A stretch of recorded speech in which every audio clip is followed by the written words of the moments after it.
Okay, let me confess that it was actually that audio that led me to looking for you.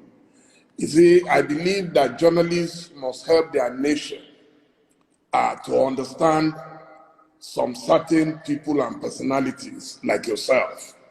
And I want to say at this stage that I'm sending my special thanks to two people. One of them I can mention publicly, the other would not want me to mention him. And the first is Femi Fanikaude, my very dear friend and brother.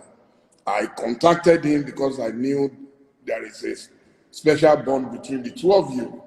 And he contacted someone else who contacted you. And I want to say thank you to both of them so they know themselves. What is the relationship between you and Femi that every time I see that you are in the same direction? He is very brave. He is obeying. He is polished and very erudite. He is a scholar and a conscientious one at that. You know, in Nigeria, you have scholars, people who just study for the sake of it, people who just read for the sake of it. He practicalizes what he understands to be humanity. And that is why I love him, I respect him, and I call him a brother. He epitomizes what any intellectual should aspire to be. You intellectualize that is very true or very good, and then you must have a human side to yourself. He is de-tribalized, as you well know, and I'm sure that in time to come, he will have a very great role to play, if not in Ududua, but also in Biafra. If Biafra were to come tomorrow, I will take him. And I'm sure that he will have a lot to contribute in making Biafra a better place for everybody to be in. So I have not only love for him, but also have regard for him. Now, I'm sure you are aware that there are efforts to start a movement that will bring the Yorubas and the Igbos together and closer. Are you willing to play a major role in that union? Yes, we are doing ours on the ground. You saw the protest on the 1st of October right across the world, Yoruba One Voice and IPOB. So we are doing ours. That was why I categorically stated, and without any equivocation, that the bond between the Yorubas and the Igbos can no longer be broken by anybody. They will thrive, but they will fail. It can't be broken anymore. So I am more than willing and able to serve in whatever capacity that's required of me to make sure that these two great nations pilot the affairs of Black people in Africa going forward. Because without them, Africa is doomed, more or less.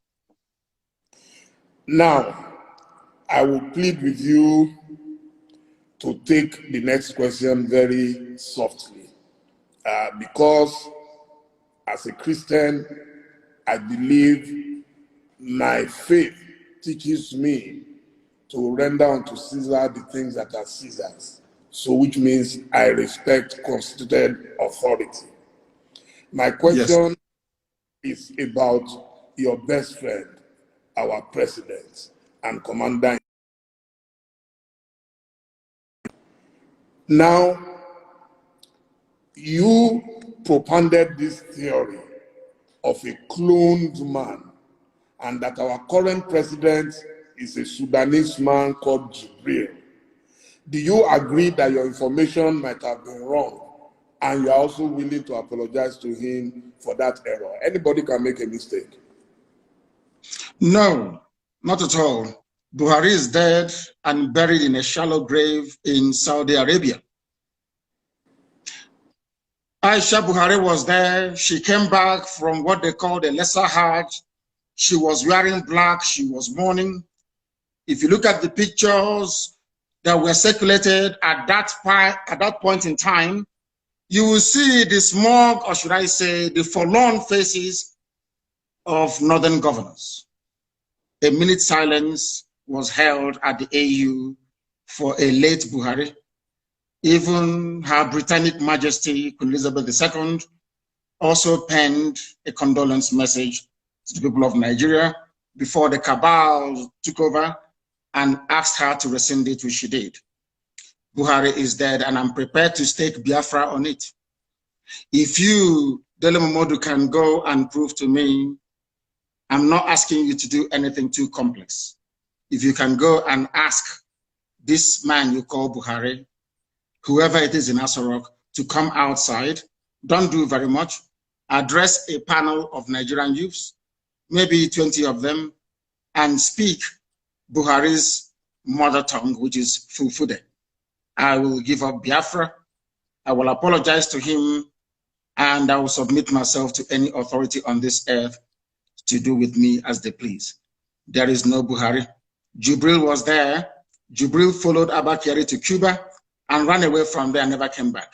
The man you have now in Asorok is from Niger Republic.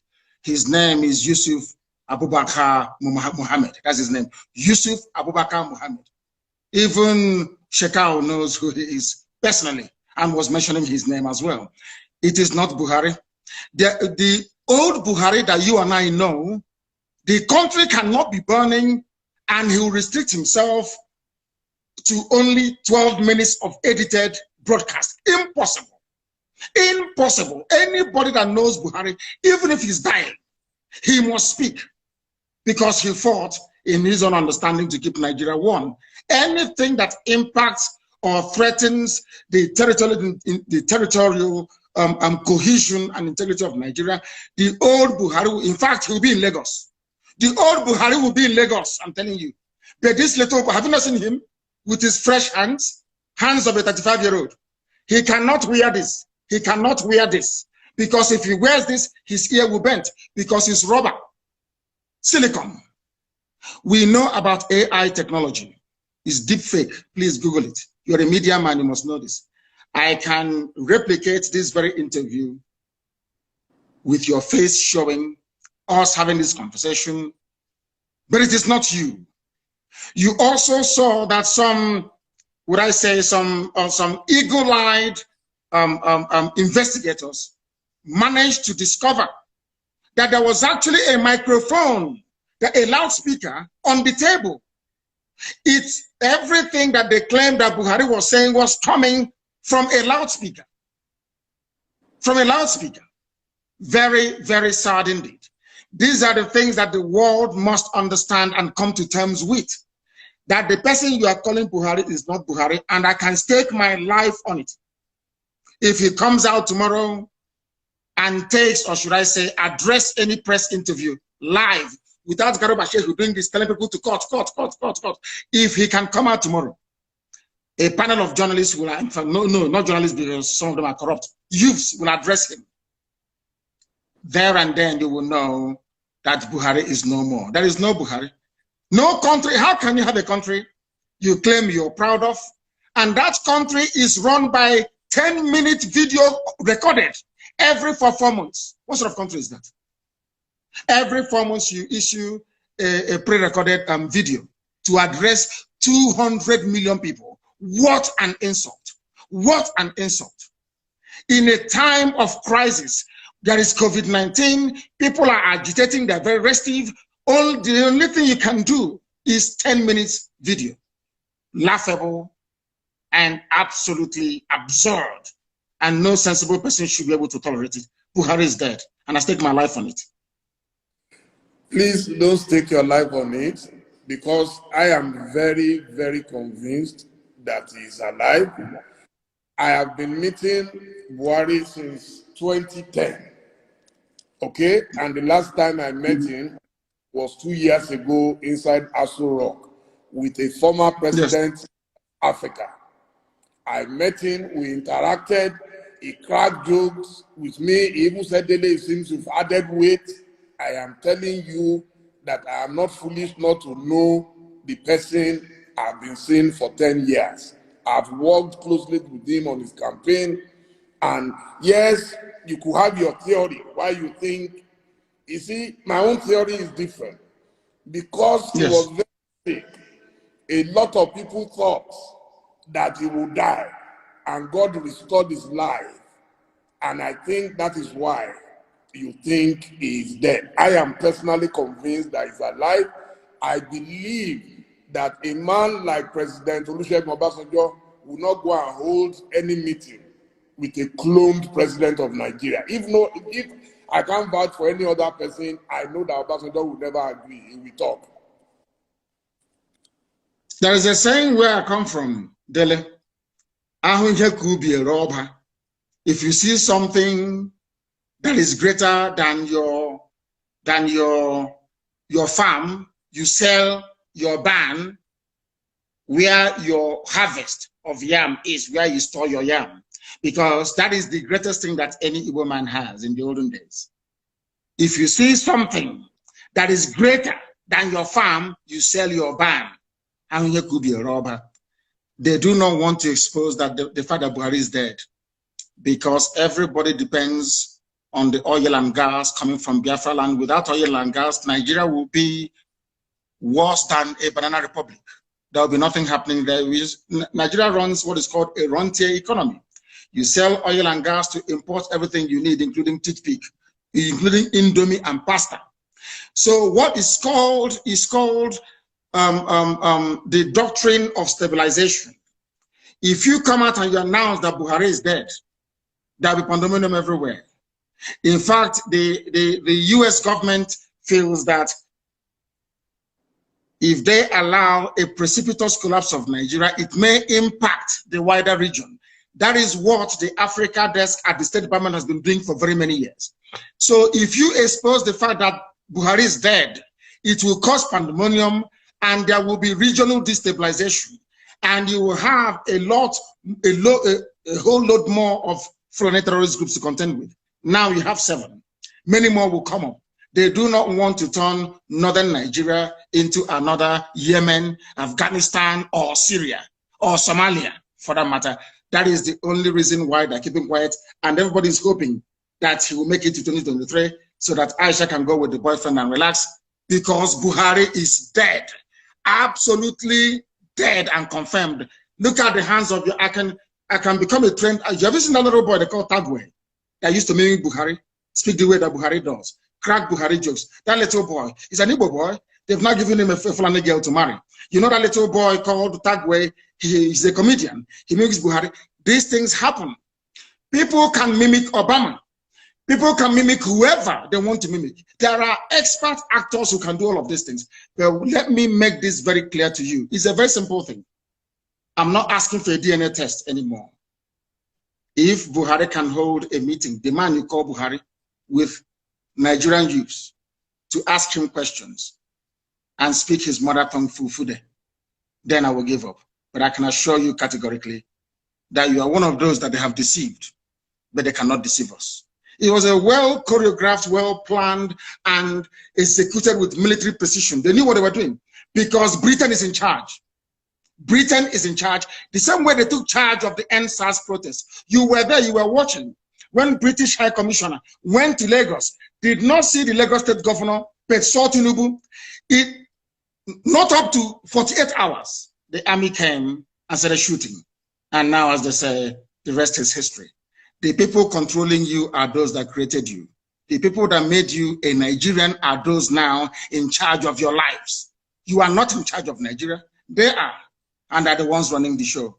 And maybe next week, you get another 10 minutes video recorded. The old Buhari couldn't have done that. Ask Obasanjo, how many times did you allow them to broadcast a recorded speech in a time of national crisis? How many times? Obasanjo will tell you no. Jonathan, the same thing. Only this thing that they put up there. Now, I will ask you to put on your face mask. Put it on. Put on your face mask. Let us see. Do you have one with you? Yeah. Ask them to bring it for you. Put it on. Your ear will not bend. Your ear can never bend. It's impossible because you're a human being. You have cartilage in your ear.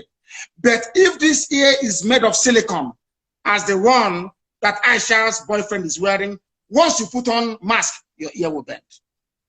Simple. And that is why we have common sense and brain. Keep asking yourself. They took a picture with Jonathan, with everybody, with Yemi Osibajo. None of them had their ears bent. Only Buhari's ears were bent. Others were wearing the same mask, but only Buhari's ear was bent, meaning that it's made out of rubber, silicone. The person that's not Buhari can never ever be. Please go ahead. Okay, so do you have a map for Biafra? Where will it start from and where will it end? First of all, do you know that if I ask you now, Dele, how many states do you have Igbo people in Nigeria? How many states would you tell me? It's a simple question. You're a journalist. I would say everywhere. No. I mean where they are indigenous to, where they come from. There could be Igbo people in Lagos, they're not from Lagos. The Igbo people. If I ask you right now, how many states in Nigeria do you think that Igbo people are indigenous to? How many would you say? 5 Southeast states? After all, that is the Igbo territory. Is that what you would say? Yes. I have a surprise for you. It is 13. Igbo people are indigenous to 13 states of Nigeria. 13. As I told you, those who created Nigeria are in charge of Nigeria. And in order to weaken, to diminish, to render irrelevant every aspiration of an Igbo man, Britain decided to advise the Janjaweed Caliphate to keep redrawing the map until we now have only 5 states. Igbo people are in 13 states. And now let me answer your question.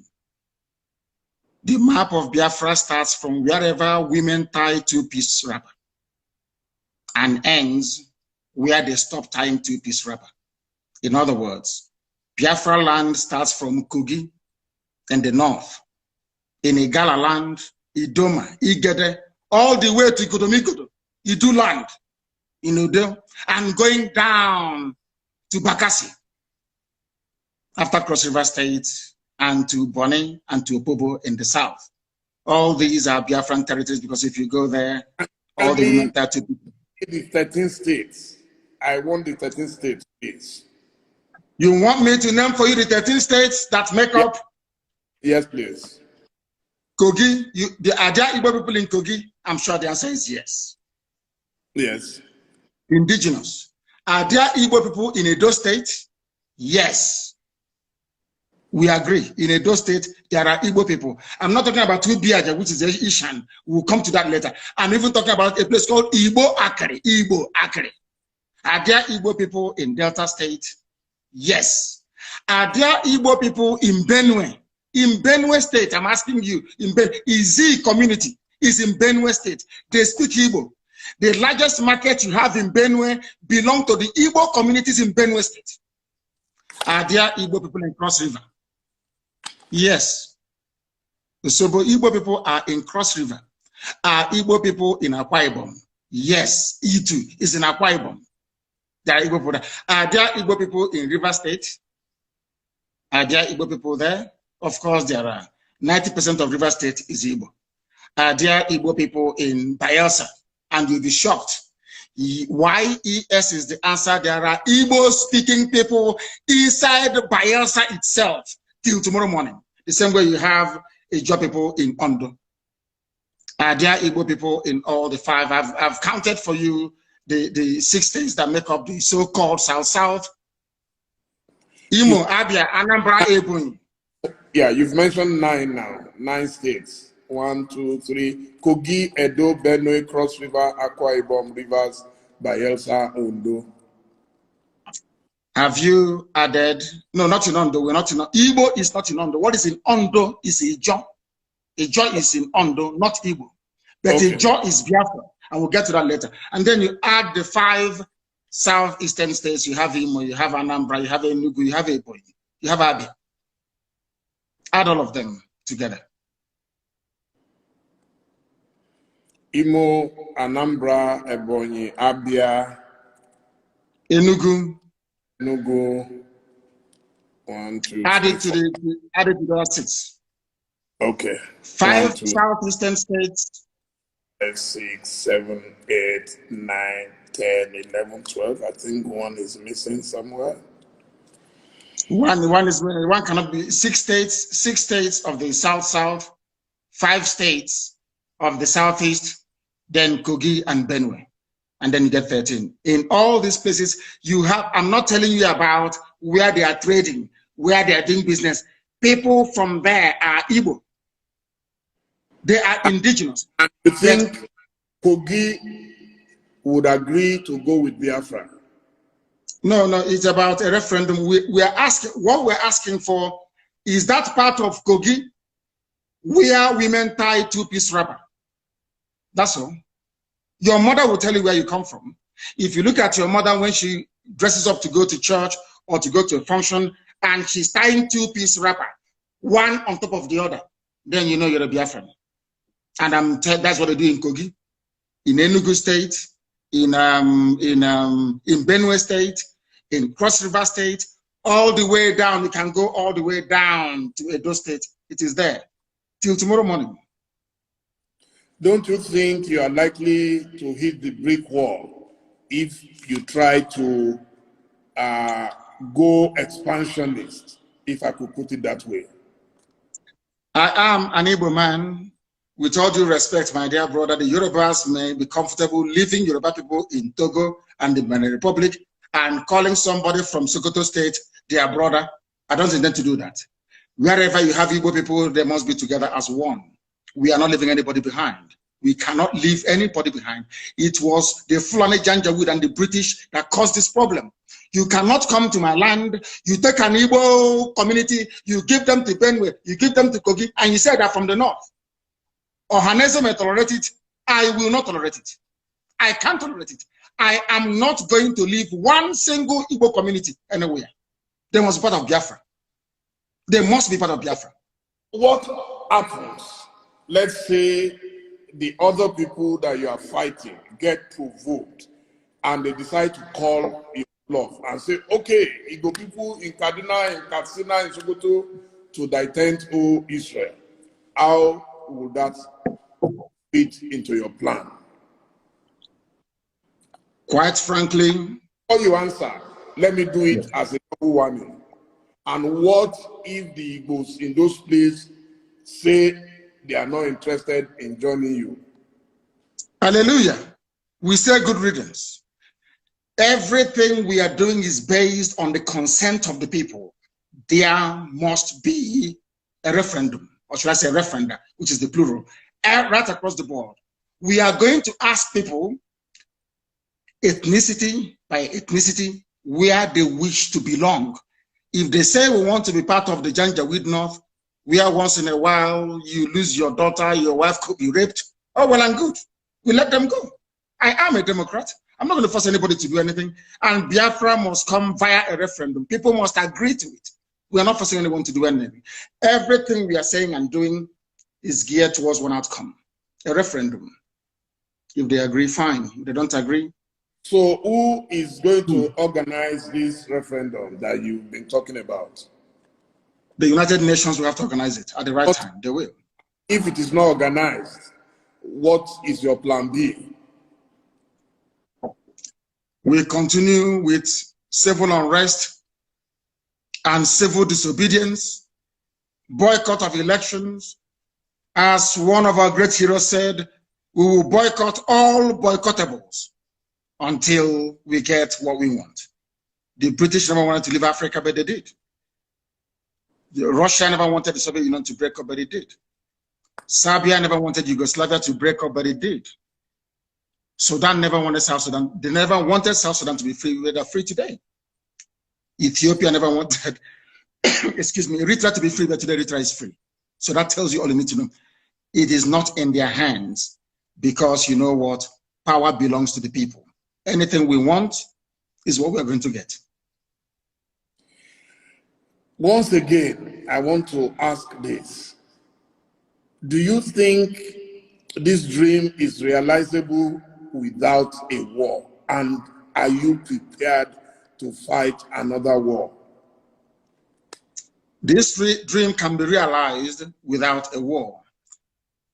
And let me put it this way, as soon as the people, the various ethnic groups in Nigeria realize what Nigeria means to each and every ethnic group, they will subscribe to our position. So it is realizable without a war. Before the white man came, let me ask you this, because it's an interview, which means you can ask me questions and I can ask you. Before the white man came, was there any Nigeria? Before the white man came, did Nigeria exist? It's a simple question that I'm asking you. Dele, did Nigeria exist before? It didn't, no. It didn't exist. Then why are African people, black people dying over something that they did not create? Did any Yoruba man create Nigeria? The answer is no. No Igbo man created Nigeria. No Hausa man did. No Fulani man did. No Kanuri man did. No Jukun man did. When you come to Nigeria, it's always a debate about it is our turn. It is our turn. It is our turn to rule. Now there are over 250 main ethnic groups in Nigeria. If you keep rotating the presidency every 8 years to each and every ethnic group, times 8 by 250. How many years are you going to get? So some people will die many times over. They will reincarnate many times over. The presidency hasn't come to them. Nigeria is a joke and an absolute mess. It was not created by black people. Therefore, it cannot be sustained by black people. I want to see an Africa where a Yoruba nation, a Yoruba mega nation extends from Togo all the way to Edo State. That's what I want. Because that is authentic Africa. I don't know why Africans are so beholden to something that is alien to them. Are you a white man? The Luga that created Nigeria is a white man. What are you doing as an African defending something that a white man created out of, should I say, a racist intent? Nigeria was an ordinary company, Royal Niger Company, an ordinary business venture that the British converted into a nation. And Africans are killing themselves, trying to maintain something that a white man created. Sometimes I wonder what type of God made African people. I don't understand it. And that is why you have this neo-colonialism. That is why the British High Commissioner had to go to Tinubu to ask him, how do you end this protest? Because if this protest continues, you're jeopardizing our oil. Nnamdi Kanu can use it as an advantage to go and get Biafra. They asked the army to go in and kill people. You people are being ruled by your colonial masters. Your fate is not in your hand. You're in a country that is 60 years old, so to speak. There is no electricity. If I am a Nigerian, I can't come out and say I'm a Nigerian. I'll be ashamed of myself. For 60 years, you have no electricity. For 60 years, no good roads. For 60 years, no good schools. For 60 years, your politicians are traveling abroad for medical treatment. I ask you, what is there to be proud of about Nigeria? Name one thing you can be proud of. Name one thing. It's a question I'm asking you, Dele. Tell me one thing you can be proud of in Nigeria. Nigerians are amongst the brightest people in the world, including the Igbo people, of which you are one. You're a very brilliant man. That is Nigeria in your DNA. I was born a Biafran, not a Nigerian. Nigeria is a historical mistake. Was there a birth certificate at that time that wrote Biafra on it? Of course, yes. You want me to show you? I will show it to you. I can email it to you. It's not here with me right now. I can email it to you. My person is Biafra. I don't mind. I will email it to you. So you see, what I'm asking is, if Nigeria never existed until the white man came, why are you as a black African man defending it? What's a white man created? Why? When you have Yorubas in Benin Republic, Yoruba is in Togo, they speak your language, they eat your food, they dress the same way you do, you have the same culture, the same value system, the same orientation, and I'm asking you, and the white man came from Europe and said, oh, you are Yoruba from Togo, you speak French. You're Yoruba from Benin Republic, you're going to speak French. But you, Dele, you're Yoruba from Nigeria, you speak English. Are people not perturbed by that? That level of dehumanization, that level of subjugation. You see, the one thing that shocks me about Africa and their class of intellectuals is the fact that They are willing to swallow hook, line, and sinker anything the colonial master gives to them. And I've asked you this very question. Can you go to Europe and create a country as a black man? The answer is no. Then why must you accept what a white man is doing in Africa? Do you see why we are poor and very backwards? Do you see why Nigeria can never have 24 hours of electricity? Never, ever, ever, ever. Because the foundation is faulty. The orientation of Fulani Janja, people were protesting SARS killings in the south. Fulani people in the north were busy having fun and laughing and smiling. And you want to be in the same country with them. Your value system, your reasoning, your understanding, your orientation can never ever be the same.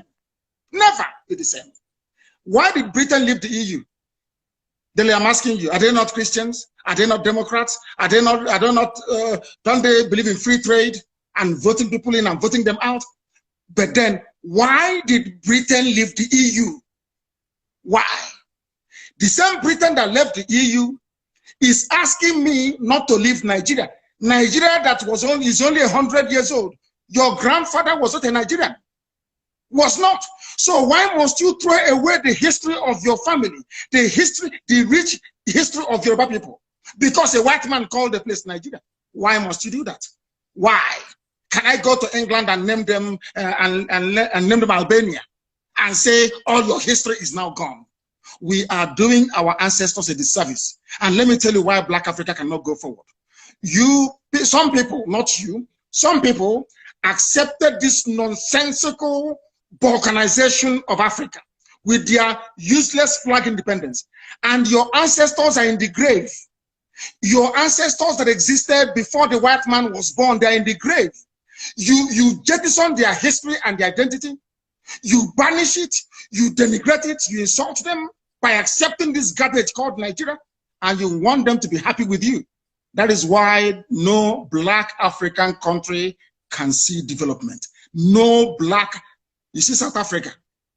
When whites were running South Africa, everything was good. Now Blacks took over. Look at what is happening. Because even the land of Africa itself is angry with us. We went to school for a reason. The reason why you go to school is to question certain things. And the question is this: why is it that you as an African, you're willing to kill, to die for something a white man created when they cannot do the same thing for you? You see how they are not equal to us. You see why they are always better than us. And nobody can tell me with any ounce of conviction or justification the reason why Yoruba people should be in Togo, in Benin, and in Nigeria. Why can't they be in one country, the same way that the English people are in one country in England? Or should I say in the UK? These are the things that we must ask ourselves.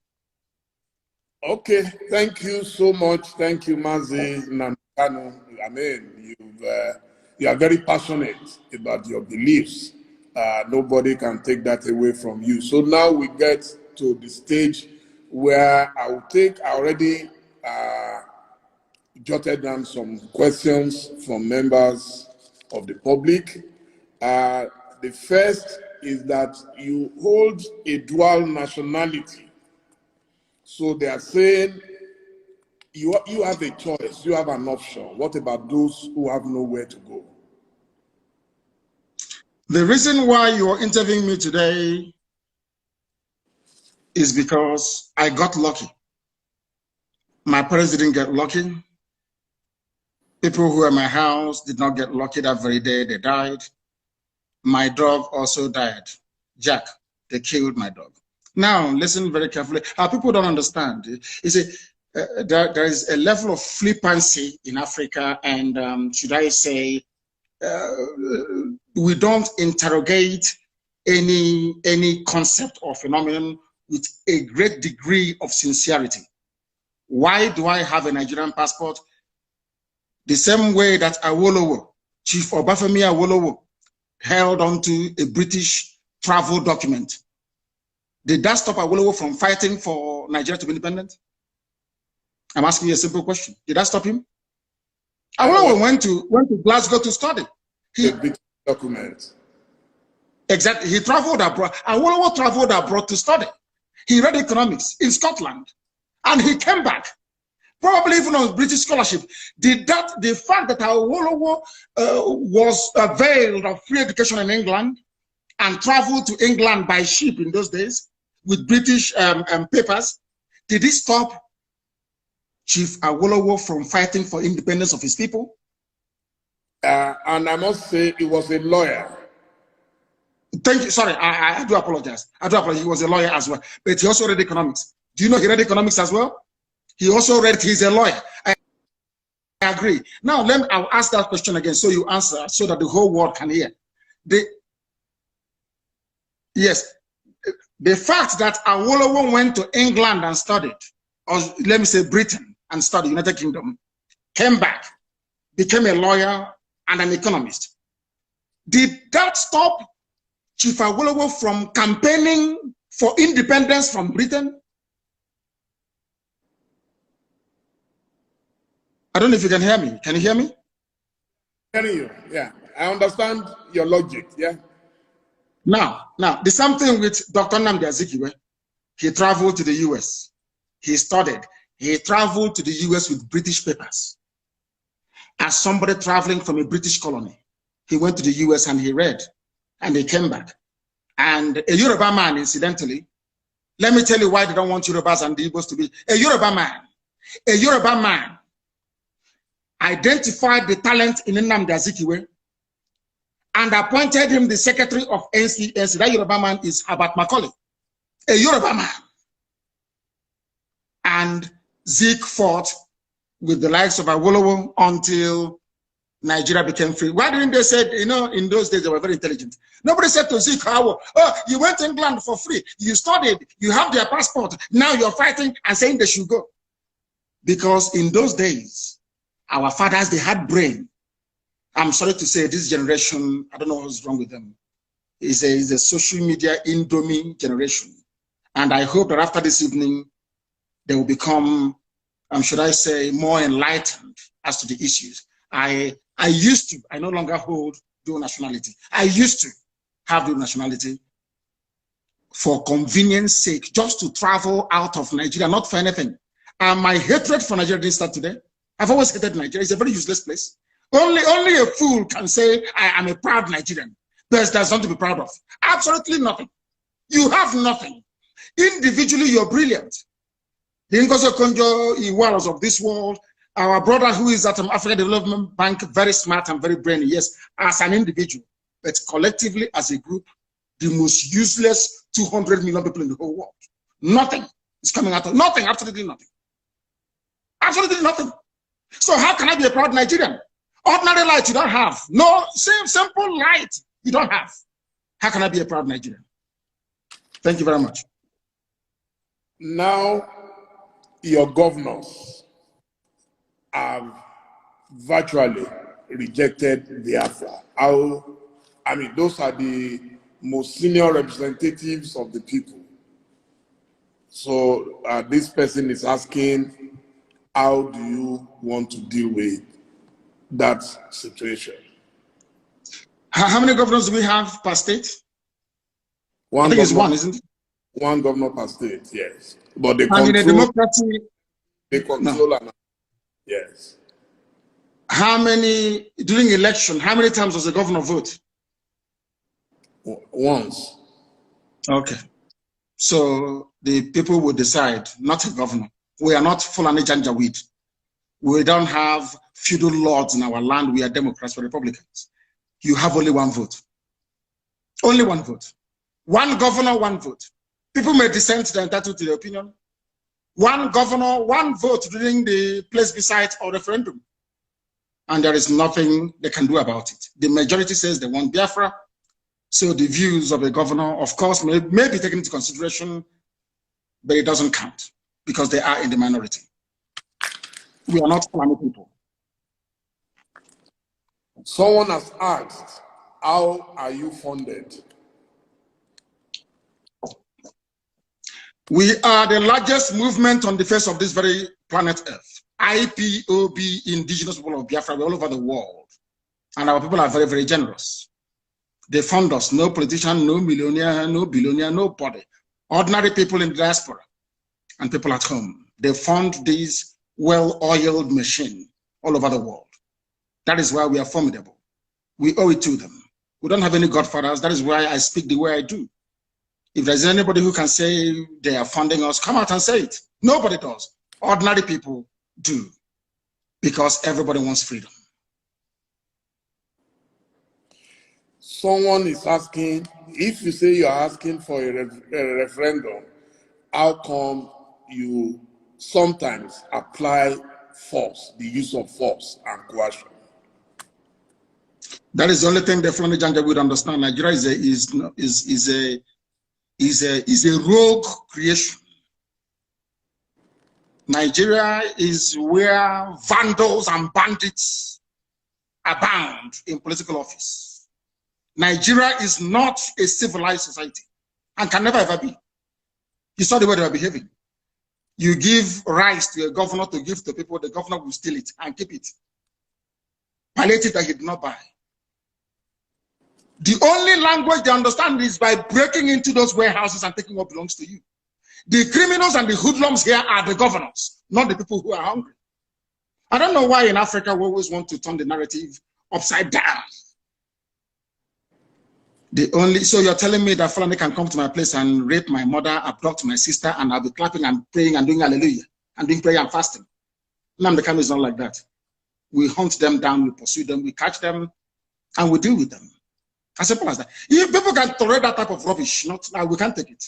Never, ever, ever. Never.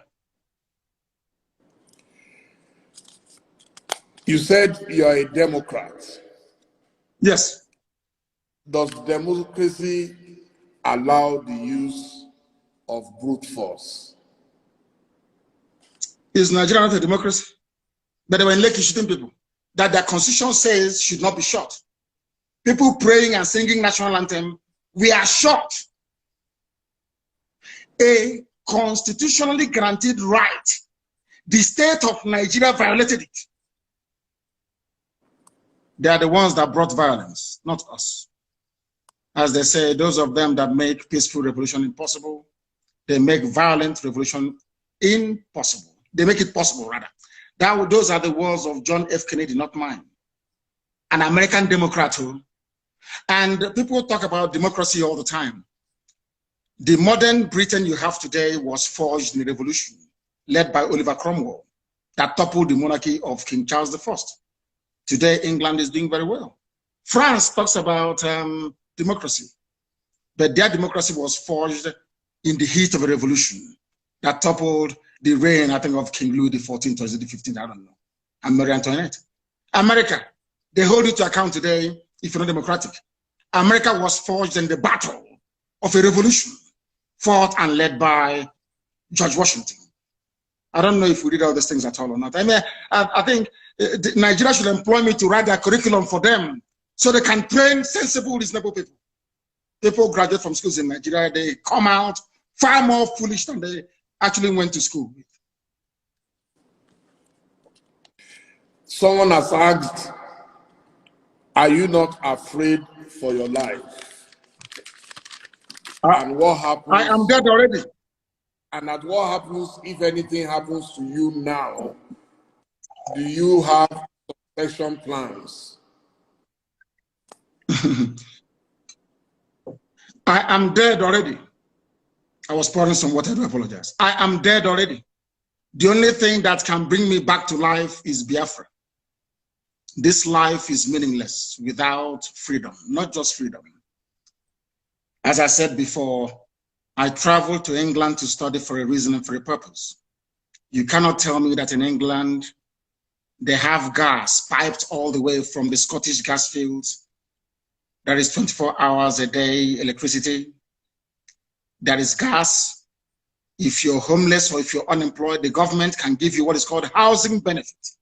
You can pay your rent and live in a decent home. They also give you money to feed as well. If I cannot do those things for my people, then my life is meaningless. So as I am right now, I'm already dead. I'm only waiting for Biafra to revive me and to resuscitate me. And I feel and I do pray that most other Africans should feel the way that I do. because Africa is a failure because we fail to address the core and the key issues affecting our lives. We intend to change that. And by the grace of God Almighty in heaven, we shall be successful. My life doesn't matter anymore. What matters is Biafra. Everything else is irrelevant. And the zoo government, they know it. Everything is irrelevant.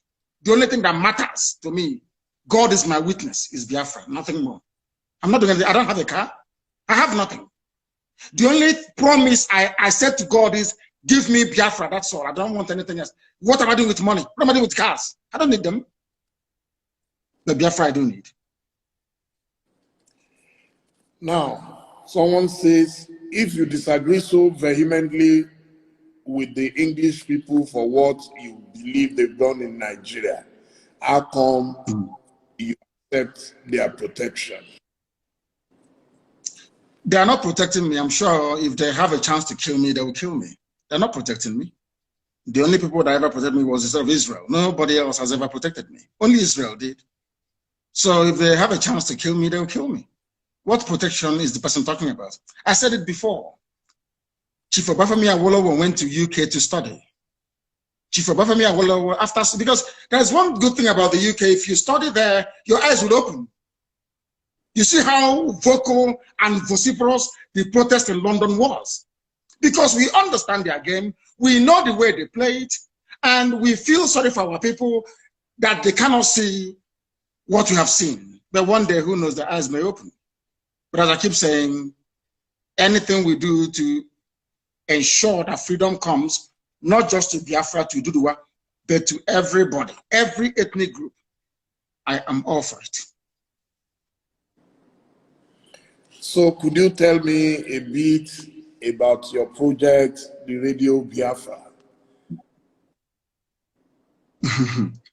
Radio Biafra of the Radio Freedom under Abacha. So I know a bit about pirate radios. So that's why I'm asking. It's not a pirate radio. It's not pirate. Radio Biafra is registered in England. It's not a pirate radio. It is actually registered. It's not a pirate radio. That was the argument they were making before. And when they asked the UK to shut down Radio Biafra, UK told them we can't. It's a legitimate business. You know, it's a legitimate concern in the UK, so we can't shut it down. So it's not pirate. And we build our own transmitters. I don't know if you know that. The FM that you listen to in Lagos, if you're in Lagos right now, if you hear my voice tomorrow morning or the voice of any of the presenters tonight, we built ourselves. And I believe in encouraging ingenuity. Everything we have, we built ourselves. Because, of course, God is with us. And our mission and cause is noble.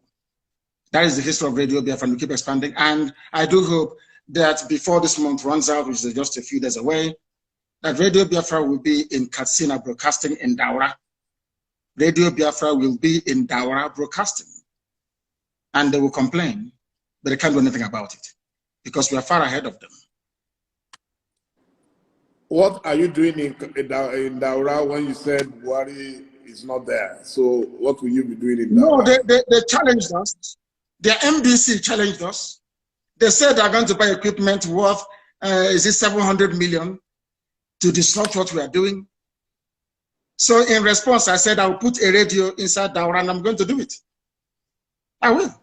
There'll be FM in Daura very soon. So educating the Janjaweed and you cannot be jammed. Who can jam it? Who is the person who can jam it? This is the technology from Biafra and you cannot do anything about it. That is why the Catholic line is running helter-skelter to stop Biafra, because they know that once Biafra comes, maybe an African country can now put a man on the moon. They don't want that because they know what we can do. And I'm saying it out in the open. They should try all they can to stop us. They cannot stop us. Eventually, we're going to win. Because this is God's project, not man's project. It's God that said Biafra must come. Not man. On this note, I must say a big thank you to you for a very, very elucidating session. And I am definitely educated about you. I may disagree with you on a number of things, but a lot of people didn't want this interview to take place. I told them, I hate censorship. I was a victim of censorship. Everybody must talk. If you don't talk, nobody will know why you do the things you do. And those who disagree with you must still get to know more about you. And I must say, I am very, very grateful that you agreed to speak to me. And I hope very soon again, when we have cause to speak to you, at least now we've established this contact. And I really appreciate your agreeing to talk to me. Thank you so much, Mazi Nnamdi Kanu. Thank you, Dele. Thank you very much. Thank you very much. And thank you for having me. Thank you. Thank you. My dear viewers, it's been, I told you it will be the mother of all the interviews, and so it has been. Thank you all. We'll be uploading, and I'm sure a lot of newspapers will get some news out of this. Thank you, and good night. Thank you. Thank you very much. Thank you. Bye now.